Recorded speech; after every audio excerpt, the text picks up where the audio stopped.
It had been a wonderful day. Katie discovered that if you want to draw enough pictures to decorate the wall all the way around your room, you need more than an hour. Orbie found that you can make a lovely new color when you mix two different paints together.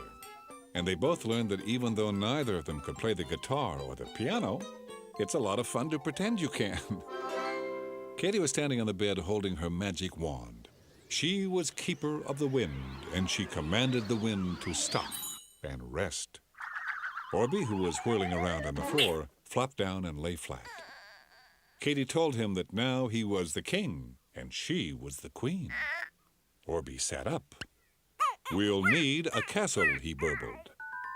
Katie lowered her wand. Orbie was absolutely right. What kind of queen doesn't have a castle? Orbie jumped up and stuck himself to the wall.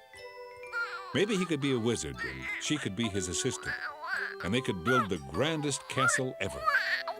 Without the slightest hesitation, they set to work.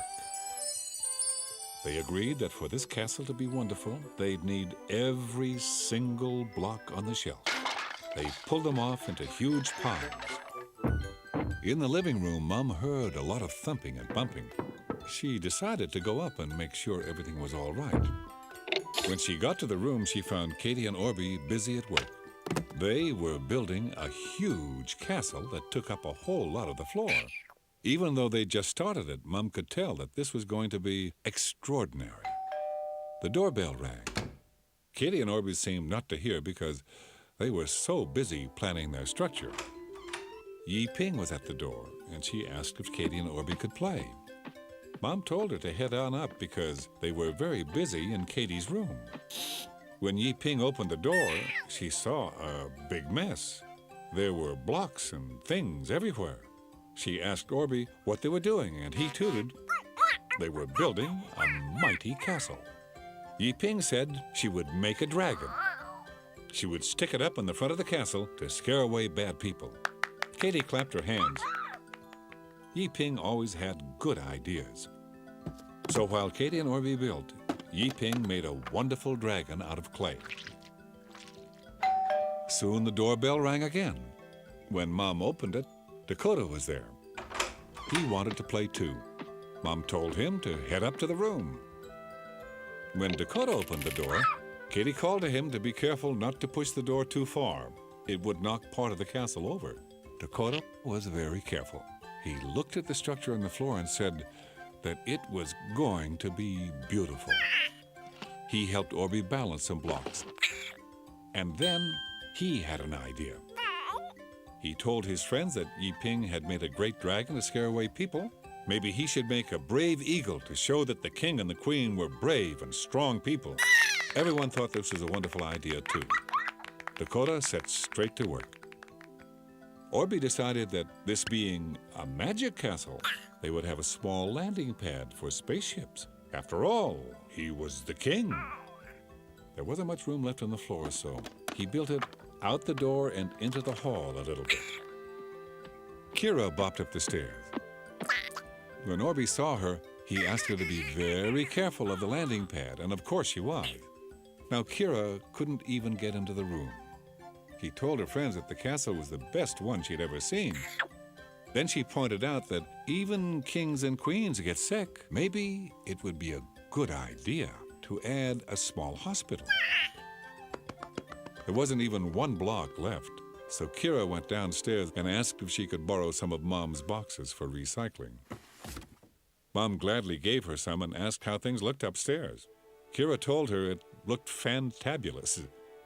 Soon all the friends were finished with the castle, and I have to say that it was a marvelous thing.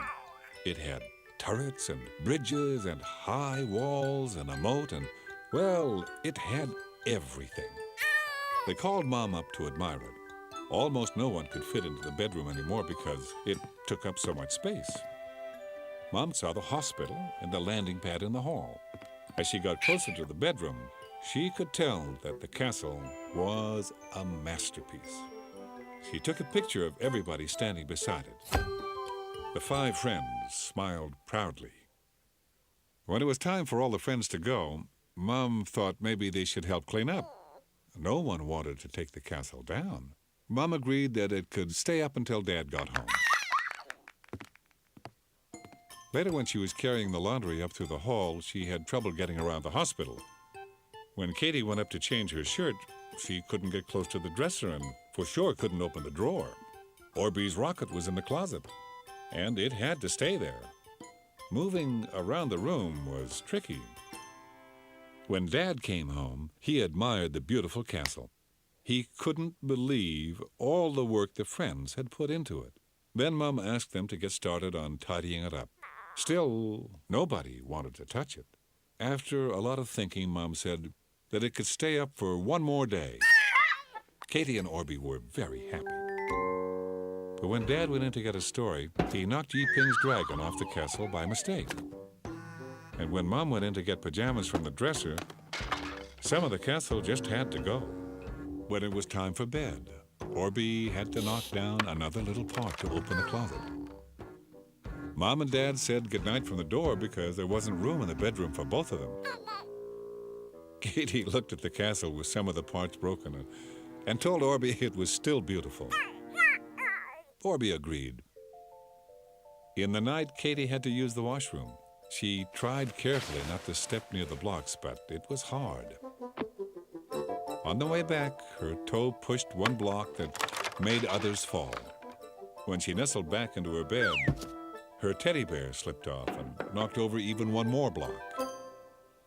The next morning, Katie and Orbie sat in her bed. The castle was still wonderful, but the truth was that they couldn't do almost anything with the castle in the way. Katie told Orbie that as much as she hated to break this one up, she had other castles hiding in her mind. When Orbie thought about it, so did he. So with a whoop and a shriek and a thunderous thumping, the mighty castle fell. The two friends talked about the next castle they would make. Already, they had some good plans. And when you have things to put away, I hope that you remember all the new ideas that are hiding in your mind waiting for a turn to be used. I know you have a lot of them. Did you know? No. Did you know? Did you know? Bread is baked into different shapes, sizes, and flavors. Pumpernickel is dark and crusty. French bread is long and skinny. Egg bread can be braided like hair. And pita bread can be made into a pocket.